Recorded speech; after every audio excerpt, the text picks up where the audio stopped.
BRS MLC Kavitha bail petition పై ఢిల్లీ హైకోర్టులో ప్రారంభమైంది. కవిత బెయిల్ పిటిషన్లు ఢిల్లీ రౌస్ అవెన్యూ కోర్టు కొట్టివేయడంతో కవిత ఢిల్లీ హైకోర్టును ఆశ్రయించారు.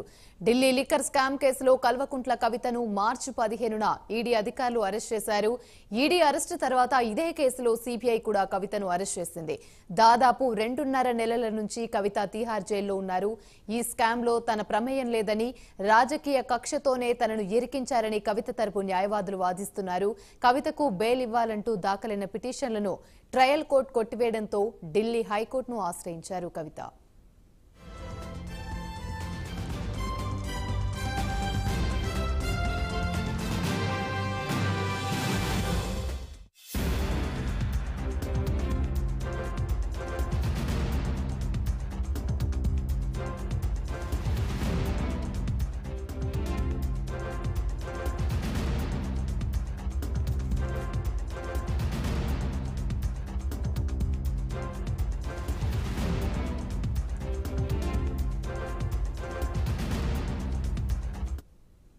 BRS MLC Kavitha bail petition పై ఢిల్లీ హైకోర్టులో విచారణ ప్రారంభమైంది.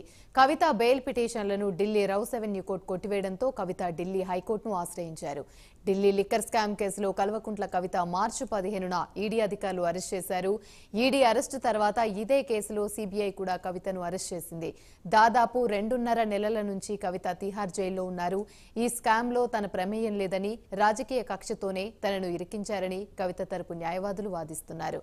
కవితకు బెయిల్ ఇవ్వాలంటూ దాఖలైన పిటిషన్లను ట్రయల్ కోర్టు కొట్టివేయడంతో ఢిల్లీ హైకోర్టును ఆశ్రయించారు.